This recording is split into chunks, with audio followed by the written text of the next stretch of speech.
नमस्कार, आप देख रहे हैं यू न्यूज यूपी और मैं हूं राहुल सिंह। यूपी गुनाह में गुनाह की एक और चौंका देने वाली सनसनीखेज खबर लेकर मैं आपके सामने हाजिर हूं। कभी कभी अक्सर या कहें जब ऐसी गुनाह की खबरें हम लाते हैं तो ज्यादातर ऐसी खबरें होती जो हमें चौंका देती है। ये खबर भी चौंका देने वाली है, होश उड़ा देने वाली है। इस खबर में जो मुख्य आरोपी है उसे आप देखेंगे तो आप कहेंगे क्या इस शख्स ने एक आदमी को मारा है, वो भी अपने 20 साल पुराने बदले के लिए। एक 80 साल का आदमी जिसके हाथ कांप रहे हैं, चलने में पैर कांपते हैं, जवान लड़खड़ाती है जैसे कि आम बुजुर्ग होते हैं उस तरह से। सिर के सारे बाल सफेद हो चुके हैं। इसके बाद भी इसके दिल में बदले की ऐसी भयानक आग पिछले 20 सालों से चल रही थी। इसने अपने बदले की आग को शांत करने के लिए एक ऐसी खौफनाक साजिश रची जिसने पुलिस वालों को भी चकमा दे दिया। इस शख्स ने अपने दुश्मनों को फंसाने के लिए एक ऐसी साजिश रची। एक मंदिर के पुजारी को चुना ताकि वो उसकी हत्या कर सके और फिर उसकी हत्याकांड में अपने दुश्मनों को फंसा सके। सोचिए, 80 साल का एक बूढ़ा जिसके हाथ कांपते हो, जिसकी कमर झुक चुकी हो, जिसके सिर का हर बाल सफेद हो चुका हो, क्या वो किसी की बेरहमी से हत्या कर सकता है? शायद आपका जवाब होगा नहीं। लेकिन महोबा में, यूपी के महोबा जिले में जो हुआ उसने इस सोच को ही बदल कर रख दिया। इस बूढ़े ने बंदूक नहीं चलाई, चाकू नहीं उठाया, लेकिन ऐसा खूनी खेल खेला कि एक बेगुनाह पुजारी की जान चली गई और पुलिस का शक किसी दूसरे पर चला गया। बदले की आग जो 20 साल तक इसने अपने सीने में सुलगा कर रखी थी, आखिरकार उसने एक निर्दोष इंसान की बलि ले ली और अपना बदला पूरे करने के लिए इसने गांव में ऐसे हालात बना दिए कि इलाके का जो कहें स्थिति इतनी तनावपूर्ण थी कि पुलिस वालों के भी पसीने छूट रहे थे। उनको था कहीं कुछ इस मामले में एक मंदिर के पुजारी की हत्या हो जाना, जहां पर अच्छी खासी मुस्लिम आबादी है। सोचिए कितना तनावपूर्ण माहौल हो जाता है। ऐसे में पुलिस के लिए चुनौती था कि जल्द से जल्द इस केस का खुलासा करे, नहीं तो कहीं ऐसा ना हो कि जो धार्मिक तनाव वो फैल जाए। और पुलिस ने 4 दिनों की जांच पड़ताल के बाद जब इस चीज का खुलासा किया, जब इस 80 साल के बुजुर्ग को गिरफ्तार किया, तो पहले तो पुलिस खुद ही हैरान हो गई कि इसने एक मंदिर के पुजारी की हत्या की, और वो भी सिर्फ इसलिए कि 20 साल पुराना किसी से इसको बदला लेना था।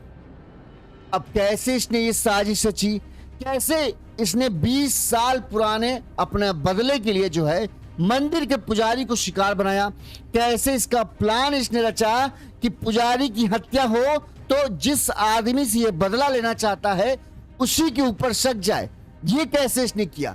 80 साल के बुजुर्ग की मास्टर प्लान क्या था वो हम आपको अपनी इस पूरी खबर में बताएंगे ताकि आपको पूरा मामला विस्तार से समझ में आए। उससे पहले एक छोटी सी अपील, हम पूरी खबर आपको बताएं उससे पहले जो दर्शकों ने हमें आर्थिक तौर पर मदद भेजी है उन सबका बहुत बहुत शुक्रिया। संतोष जी, नितिन जी, अशोक जी, आपके इस सहयोग से हमारे चैनल को आगे बढ़ने में मदद करती है। संतोष जी ने हमें 100 रुपये भेजे, नितिन जी ने हमें 135 रुपये, अशोक जी ने भी हमें 100 रुपये की मदद की है। अगर आप भी हमें आर्थिक तौर पर मदद भेजना सकते हैं तो हमारा फोन पे नंबर स्क्रीन पर फ्लैश हो रहा है। इस नंबर पर आप अपने सामर्थ्य, अपनी क्षमता अनुसार हमें मदद भेज सकते हैं। चलिए अब हम आपको ये चौंका देने वाली खबर बताते हैं कि आखिरकार ये पूरा जो घटनाक्रम है जिसकी हम चर्चा कर रहे हैं ये क्यों इतनी रोचक और इतनी रहस्यमय है। हत्यारे की वीडियो आपने देख ही लिया, देख रहे हैं ना, सर के सारे बाल, दाढ़ी के सारे बाल सफेद हैं, उम्र करीब 80 साल है और इसने अपने 20 साल पुराने बदला लेने के लिए, ठीक, और इसका घर पर कोई नहीं है, ना औलाद ना पत्नी, अकेला था, फिर भी बदला लेने के लिए इसने एक पुजारी को निशाना बनाया, उसकी हत्या कर दी। चलिए अब पूरा घटनाक्रम हम आपको विस्तार से बनाते हैं। ये घटना जो है यूपी के महोबा जिले की है। महोबा जिले में कहें एक हनुमान मंदिर है। यहां पर शनिवार सुबह 11 बजे जो है जब कुछ लोग इस हनुमान मंदिर में पूजा करने पहुंचते हैं तो उन्हें मंदिर के पुजारी की लाश मिलती है। इसके बाद पूरे घटनाक्रम की जांच पड़ताल शुरू होती है। सबसे पहले पुलिस को पता चलता है कि हमीरपुर जिले के आम गांव के रहने वाले पुजारी उदित नारायण मिश्रा, जिनकी उम्र करीब 65 साल थी, ये महोबा के जैतपुर बेलाताल गांव के हनुमान मंदिर की देखभाल करते थे। पिछले 15-16 साल से जो है उदित नारायण मिश्रा इसी मंदिर की सेवा में लगे रहते थे, यहीं पर रहते थे, यहीं खाते पीते थे, जो लोग कुछ दान चढ़ा देते थे, इसी से अपना गुजारा बसर करते थे। एक तरीके से कहें, उदित नारायण मिश्रा पूरी तरीके से हनुमान जी की मंदिर में सेवा में लगे रहते थे और बस यही इनका जीवन था।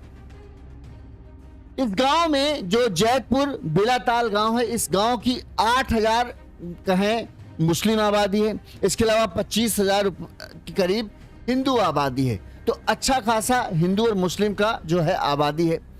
पुजारी मंदिर में अकेले रहते थे, इनकी शादी नहीं हुई थी। शनिवार सुबह गांव के ही कपिल, जब तड़के अमूमन होता है कि लोग मंदिर में दर्शन करने के लिए जाते हैं, तो गांव के ही रहने वाले कपिल जो हैं मंदिर में दर्शन करने पहुंचे तो उन्होंने जो देखा उनकी चीख निकल गई। जब वो मंदिर के चौखट पर ही पहुंचे थे तो मंदिर की चौखट पर जो पुजारी थे उदित नारायण मिश्रा, उनका खून से सना हुआ लाश पड़ी हुई थी, शव पड़ा हुआ था। वो लाश देखते हैं, चीख पड़ते हैं। जैसे ही उनकी चीख गूंजती है, इलाके के तमाम लोग मंदिर की तरफ भाग पड़ते हैं। और जब लोगों का मजमा जमा हो जाता है कि अरे भगवान, मंदिर में पुजारी की किसी ने हत्या कर दी, ये तो बहुत बड़ा पाप किया गया। अब पूरे गांव में चर्चा हो गई कि आखिरकार किसने मारा। उदित नारायण मिश्रा की किसी से कोई खास दुश्मनी नहीं थी, किसी से कोई झगड़ा नहीं, किसी से कोई पदार्थ नहीं।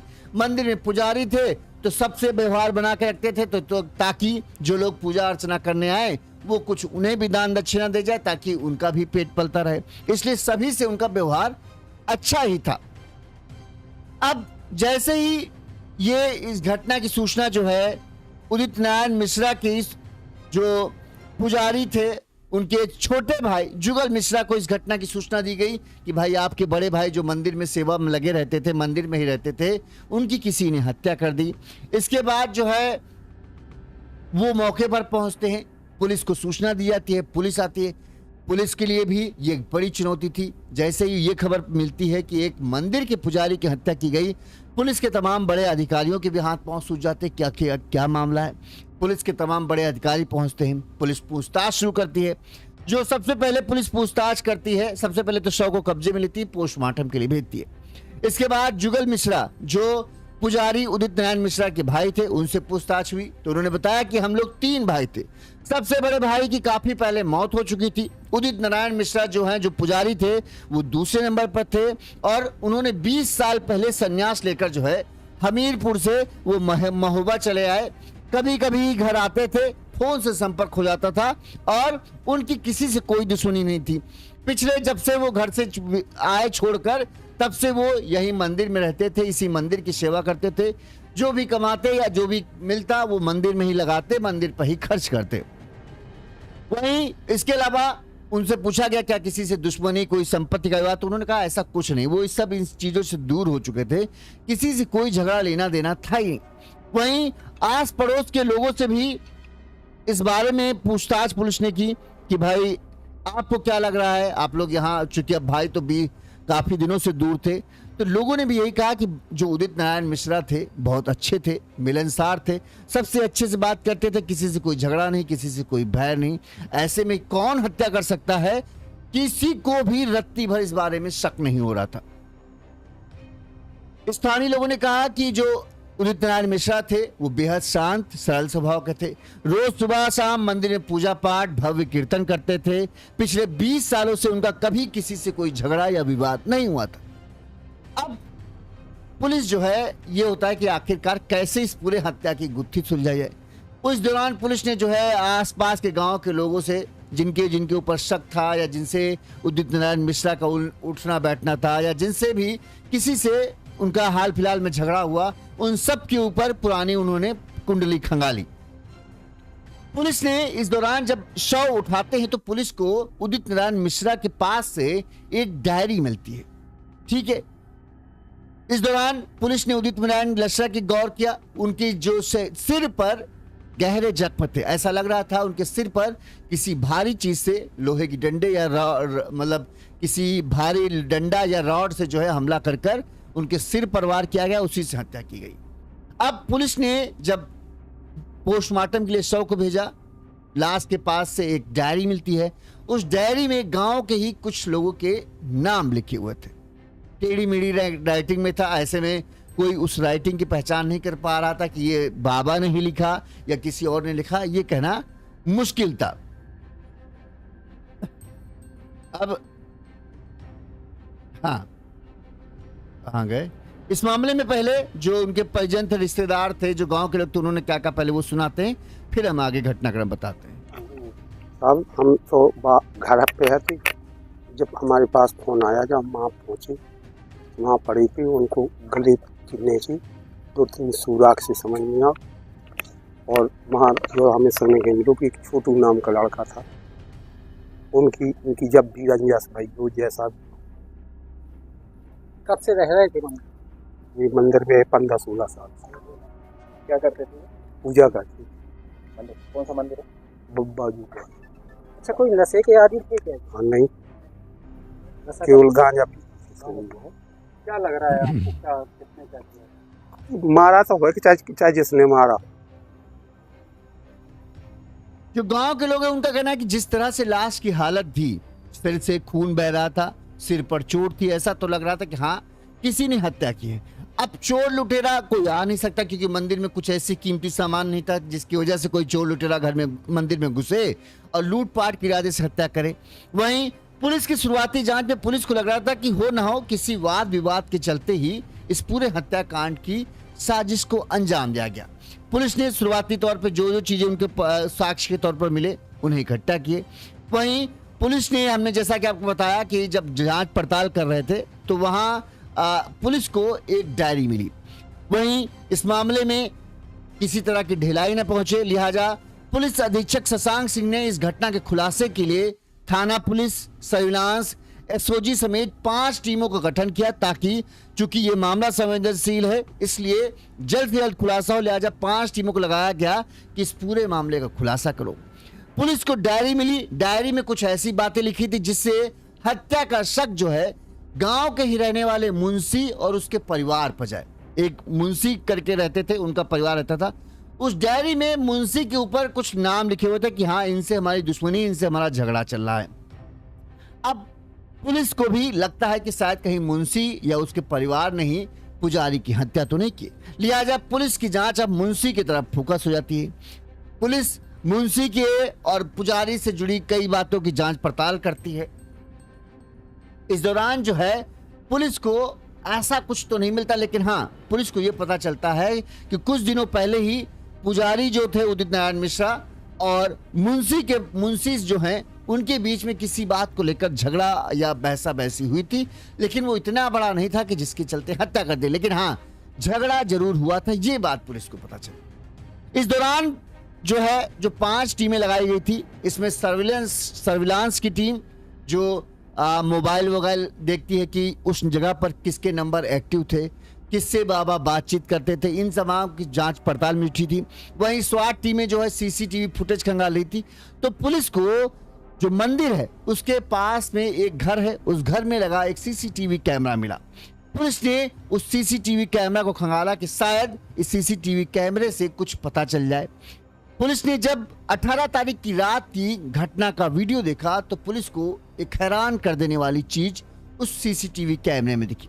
पुलिस ने देखा कि खदियापुरा गांव के रहने वाला 80 साल का एक बूढ़ा जिसका नाम कल्लू जोगी है, वो घटना की रात हाथ में डंडा लेकर मंदिर की ओर जाता दिखता है। उस सीसीटीवी कैमरे का जो रास्ता कवर कर रहा था वो रास्ता मंदिर की तरफ जाता था। ठीक मंदिर नहीं दिखता था लेकिन रास्ता कवर करता था। अब पुलिस को उसमें दिखा कि कल्लू जोगी जो है वो मंदिर की तरफ जा रहा है डंडा लेकर, और महज आधा 1 घंटे बाद ही दोबारा वो डंडा लेकर वापस आता भी उसी सीसीटीवी कैमरे में दिखता है। ऐसे में पुलिस का शक कल्लू जोगी की तरफ जाता है क्योंकि तब तक पोस्टमार्टम रिपोर्ट आ चुकी थी। पोस्टमार्टम रिपोर्ट में हत्या का समय करीब लमसम वही बता रहा था जब कल्लू जोगी डंडा लेकर मंदिर की तरफ जा रहा था। ऐसे में पुलिस को शक हुआ कहीं कल्लू जोगी ने ही इस पूरे हत्याकांड की साजिश तो नहीं रखी। पुलिस ने अपने घर में निश्चिंत रह रहे कल्लू जोगी 80 साल की जिसकी उम्र थी, अकेला था, कोई नहीं था, ना पत्नी ना बच्चे, अकेला ये अपने घर में मौजूद था। पुलिस इसे पहुंचती है और इस 80 साल के बुजुर्ग को अपनी हिरासत में लेती है। हिरासत में लेकर पुलिस इसके पूछताछ शुरू करती है। अब पहले तो आधे से ज्यादा पुलिस वालों को यही लग रहा था कि अरे ये 80 साल का बूढ़ा भला कैसे हत्या कर पाएगा। हाथ कांप रहे हैं, ढंग से चल नहीं पाता, कमर झुकी हुई है, आंखों से साफ दिखता नहीं, फिर भी कैसे क्या ये हत्या कर सकता है। आधे पुलिस वालों को यकीन नहीं हो रहा था, लेकिन सीसीटीवी ऐसा था कि पुलिस को लग रहा था कि शायद किया हो। अब इसके बाद जो है पुलिस पूछताछ शुरू करती है। पुलिस ने पहले तो बूढ़ा अपने शरीर का कमजोरी का वो उठाता कि अरे हम कहाँ कर सकते इस तरह, लेकिन जब पुलिस ने सीसीटीवी कैमरे की बात की तब बूढ़ों को लगा कि अब तो हम फंस गए। तो फिर उसने जो कबूला, उसने तो पुलिस वालों को हैरान कर दिया। उसने बताया कि कुछ दिनों पहले जो पुजारी थे और जो मुंशी है उसके साथ दोनों की कहासुनी हुई थी और इस कहासुनी को मैंने देखा था, और ये कहासुनी के देखने के बाद ही मैंने मुंशी जिससे मेरी 20 साल पुरानी दुश्मनी थी, 20 साल से मैं उससे बदला लेने की फिराक में था, मुझे जब ये दोनों झगड़ते हैं तो मुझे बदला लेने का मौका दिख गया। इसके बाद मैंने सोचा कि अगर पुजारी की हत्या हो जाएगी तो अभी सबसे पहला झगड़ा मुंशी के साथ ही पुजारी का हुआ है, लिहाजा सबसे पहला शक पुजारी की हत्या का शक जो है वो मुंशी के ऊपर ही जाएगा। लिहाजा मैंने एक पूरा प्लान बनाया, मैंने एक डायरी लिखी, उस डायरी में मुंशी और मुंशी के घर वालों का नाम लिखा कि अगर मुझे कुछ हो जाता है तो इसकी जिम्मेदार मुंशी होते हैं, क्योंकि इनका हमारा कुछ झगड़ा चल रहा था। इस तरह से उसने एक डायरी बनाई फर्जी सी। उस डायरी में अपने उल्टे हाथ से, सीधे हाथ से नहीं लिखा, जिस हाथ से लिखता था कल्लू जोगी उस हाथ से उसने नहीं लिखा, उल्टे हाथ से सबके नाम लिखे ताकि राइटिंग की मिलान ना हो सके। अब डायरी तैयार हो चुकी थी। अब कल्लू जोगी मौका ढूंढ रहा था। 18 जुलाई की रात उसे लगा सही मौका है, अभी झगड़े के 3-4 दिन गुजर चुके थे। ऐसे में वो उस डायरी को लेकर, एक डंडे को लेकर, मतलब जैसा कहते नहीं कि बेत, जो कुल्हाड़ी या फावड़े में बेट लगाते हैं, जिसका नीचे का हिस्सा जिसमें बेत या कुल्हाड़ी फंसती है वो मोटा होता है, आगे जो है पकड़ वाला डंडा पतला होता है। उसी डंडे को लेकर जो है उसने कहा कि रात में करीब 12-1 बजे के आसपास, जब ज्यादातर गांव के लोग सो चुके थे, मैं वहां गया। पुजारी जो है वो मंदिर के गेट पर, क्योंकि गर्मी थी तो ज्यादातर वो चौखट के पास ही सो रहे थे और उन्हें मैंने हिलने तक का मौका नहीं दिया। उसी बेत से मैंने उसके सिर पर 2-4 बार मारा कसकर, वो पुजारी वहीं ढेर हो गए। इसके बाद मैंने पुजारी को कमर में कहें वो डायरी जो है छुपा दी और चुपचाप मैं डंडा लेकर वापस चला आया। मुझे पता था कि पुलिस आएगी, पुलिस जांच पड़ताल करेगी, डायरी मिलेगी तो डायरी में जो है जो मुंशी है उसके ऊपर ही जब नाम देखेगी तो पुलिस का शक उसी के ऊपर जाएगा। और हुआ भी यही, बिल्कुल जो उसने कल्लू जोगी ने सोचा था वही हुआ। पुलिस का शक मुंशी पर गया, लेकिन पुलिस ने जब जांच पड़ताल की तो मुंशी के खिलाफ पुलिस को कुछ ऐसा नहीं मिल पाया जिससे ये साबित हो जाए कि मुंशी ने हत्या की। और वहीं सीसीटीवी में कल्लू जोगी सीसीटीवी में दिख गया, जिससे उसे फंस गया। अब पुलिस के पास यह बड़ा सवाल था कि आखिरकार कल्लू जोगी ने, 80 साल के कल्लू जोगी ने, जब उम्र उसकी करीब करीब खत्म होने के कगार पे है, अगले 1-2 साल या 3 साल बाद कब उसका भगवान बुलावा दे दे, उस उम्र में इसने बदला लेने के बारे में क्यों सोचा? और आखिरकार मुंशी ने ऐसा क्या कल्लू जोगी का बिगाड़ा था कि इतने सालों से उसके दिल में बदले की आग जल रही थी? तो उसने बताया कि दरअसल एक तो कल्लू जोगी कोई बहुत शरीफ आदमी नहीं था। बताते हैं कि कल्लू जोगी ने हत्या के मामले, पत्नी की हत्या के मामले में जो है इसने उम्र कैद की सजा हुई थी और उम्र कैद की सजा काट कर जो है ये बेल बाहर आया था। वहीं इसने पुलिस को यह बताया कि जब उसकी पत्नी साल 2013 में उसकी पत्नी की हत्या हुई थी, वो इस मामले में जेल गया था, तो इस मुकदमे में मुंशी ने उसके खिलाफ गवाही दी थी और मुंशी की गवाही की वजह से ही उसे उम्र भर जेल की सजा हुई थी। मतलब आजीवन कारावास की सजा मुंशी की गवाही की वजह से हुई थी, जो इसकी पत्नी के हत्या के मामले में मुंशी ने दी थी। अगर मुंशी शायद वो गवाही न देता तो कल्लू जोगी को वो सजा ना होती और जिंदगी के बहुत सारे साल जो उसने जेल में काटे वो ना काटने पड़ते। इस वजह से वो मुंशी से खुन्नस रखता था और वो इसके बदला लेने के लिए उसने ठान रखा था कि जब कभी उसे मौका मिलेगा वो इसका बदला लेकर रहेगा। इसके अलावा कहते हैं करीब 20 साल पहले कल्लू के रिश्ते की एक भांजी थी जिसकी मौत हो गई थी और संदिग्ध हालत में मौत हुई थी। कल्लू को यह लगता था कि उसकी भांजी की मौत में भी मुंशी का हाथ है, लिहाजा ये दोनों ऐसी चीजें थी जिसके चलते कल्लू मुंशी से बदला लेना चाहता था और पिछले 12-15 सालों से तो जेल में ही था। जब जेल से बाहर आया तब से वो इस मौके की तलाश में था, किसी दिन उसे मौका मिले ताकि वो मुंशी से बदला ले सके और उसे जेल की सलाखों के पीछे सड़ा सके, ताकि जिस तरह से उसके साल बर्बाद हुए हैं जेल की सलाखों के पीछे, वो भी जेल की सलाखों के पीछे सड़े। तो ये मकसद था कल्लू जोगी का। पुलिस ने इसके बाद जो है कल्लू जोगी की घर की तलाशी ली तो पुलिस ने जो डंडा, जिस डंडे से पुजारी की हत्या की गई थी वो डंडा मिला, कुर्ता पजामा पहनकर ये हत्या करने गया था उसमें खून के छींटे मिले। इसके अलावा जिस डायरी को इसने बनाया था वो डायरी वहां पुलिस को मिली है।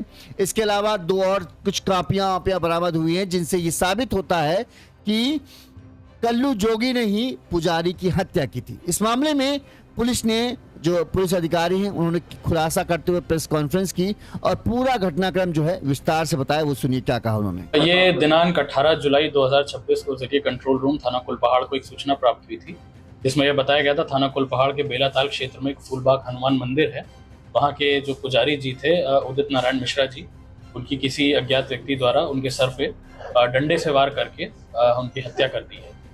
घटना की सेंसिटिविटी देखते हुए तत्काल सीओ कुलपहाड़, एसएचओ कुलपहाड़ और एडिशनल एसपी मौके पर रवाना हुए थे तथा इन सभी अधिकारियों द्वारा घटनास्थल का स्वयं निरीक्षण किया गया था एवं जो भी वहाँ पे साक्ष्य मिल रहे थे उन्हें एकत्रित करने का प्रयास किया गया था।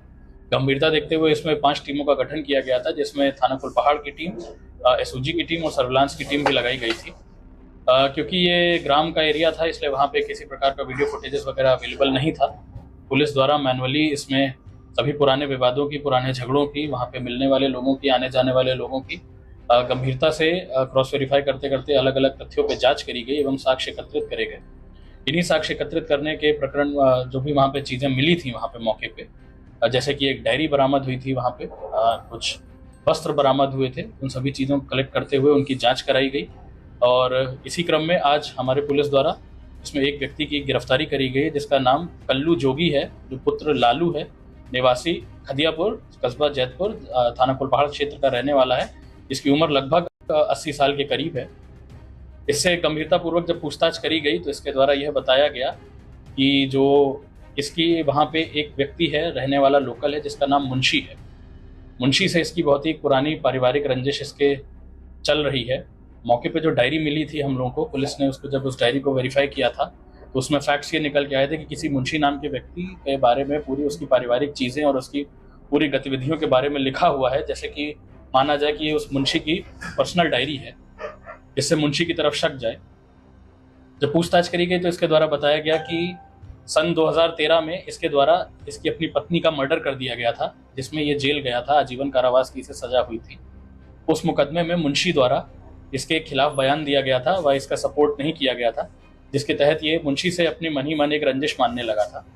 इसके अलावा लगभग 20 साल पहले इसकी रिश्तेदारी में एक भांजी थी इसकी, उसकी भी संदिग्ध परिस्थितियों में मृत्यु हुई थी, जिसके लिए ये मुंशी और मुंशी के परिवार को जिम्मेदार मानता था।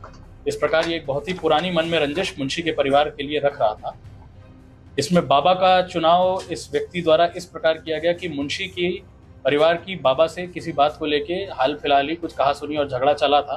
तो इसके द्वारा यह प्लान किया गया कि यदि ये बाबा की हत्या कर देगा तो पूरा इल्ज़ाम जो है इसका वो मुंशी पे जाएगा और इसी में मुंशी जेल चला जाएगा और इसका भी जो मन में प्रतिशोध की भावना है वो भी पूर्ण हो जाएगी। जो मौके पे डायरी मिली थी उससे संबंधित साक्ष्य जब हमने इसके कल्लू जोगी के घर पे एकत्रित करे गए तो हमें मौके से वहाँ पे भी घर पे सिमिलर उसी तरीके की डायरी मिली, जिसमें उसी तरह के पेजेस थे और उसी तरीके का धागा था बाइंडिंग वाला जो उस डायरी में प्रयोग था। तथा डायरी में जो भी लेखन था उसका हम लोगों ने जब मिलान कराया गया तो इसके द्वारा यह भी बताया गया कि शातिरपूर्वक हस्तलिखन का मिलान ना हो सके, इसलिए अपने बाएं हाथ से इसने सभी तरह की चीज़ें और तथ्य उस डायरी में लिखे थे, ताकि कुल मिला के ये ब्लाइंड मर्डर बने और यदि इसमें अगर कोई जांच भी हो तो जांच का पूरा असर डायरेक्शन जो है वो मुंशी की तरफ जाए। पुलिस द्वारा इसको हिरासत में लेकर न्यायिक अभिरक्षा में भेजा जा रहा है। अग्रिम विधिक कार्रवाई प्रचलित है। सर, जो आरोपी पकड़ा गया है, क्या उसका पहले भी किसी आरोप है किसी प्रकार के? हाँ, जैसा कि मैंने बताया, इस पे अभी लगभग ये हत्या वाला मुकदमा मिला के कुल 3 मुकदमे निकल के आए हैं, जिसमें इस पे सबसे गंभीर मुकदमा सन 2013 का है, जिसमें इसके द्वारा अपनी पत्नी की हत्या करी गई थी, जिसमें इसे आजीवन कारावास की सजा भी हुई थी। इसके अलावा सन 2013 का एक आगजनी का भी मुकदमा इसके खिलाफ दर्ज है। सर, कैसे और कब इसने इस घटना को अंजाम दिया? कि जैसा कि मैंने बताया, जिस दिन के हमें डेड बॉडी मिली थी, सूचना मिली थी 18 तारीख, उसके एक दिन पहले शाम को इसके द्वारा इस घटनाक्रम को कारित किया गया था तथा प्लानिंग इसके दिमाग में मन से इसके काफी टाइम से चल रही है। कल्लू जोगी से जब पूछताछ पुलिस कर रही थी तो इस दौरान पुलिस ने कहा, बताओ तुमने एक बेगुनाह को मार डाला अपने बदले के लिए, तुमने अगर तुमको इतना ही बदला था तुम सीधे सीधे मुंशी से बदला क्यों नहीं ले लिया? तो उसका कहना था कि हमें सीधे सीधे मारना नहीं था, मारना तो बहुत आसान था, मेरा बदले का मकसद ये था कि जिस तरह से जेल की सलाखों के पीछे रहकर हमारे कई साल जिंदगी के बर्बाद हुए, उसी तरह से मुंशी जब जेल की सलाखों के पीछे जाएगा, जेल में सड़ेगा, तभी मेरा बदला जो है वो पूरा होगा। मैं चाहता था कि मुंशी को एहसास हो कि जेल में बिताया हुआ पल जो है, बिताया हुआ समय जो है कितना कठिन होता है। इसीलिए मैं मुंशी को फंसाना चाहता था कि किसी तरह से वो हत्या के मामले में फंसे और 10, 15, 20 साल के लिए जेल जाएगा, तब उसे एहसास होगा कि जेल कितना खराब है। इसीलिए मैं बस उसे फंसाना चाहता था।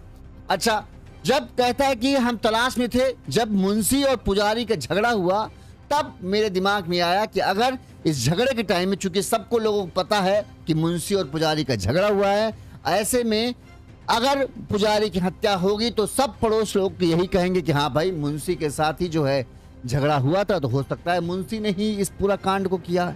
पुलिस को भी शक गया, लेकिन कहते हैं कि सच सामने आ ही जाता है, और ये चौंका देने वाले सच ने सबको हैरान कर दिया कि एक 80 साल का आदमी 20 साल पहले हुए, जो एक तो उसने खुद अपनी पत्नी की हत्या की, इस मामले में जेल जाना और किसी की गवाही के चलते वो उससे नफरत करता था, ऊपर से इसकी भांजी की मौत के मामले में भी इसे शक था कि मुंशी ने ही कुछ किया था जिसके चलते उसकी भांजी की मौत हुई थी।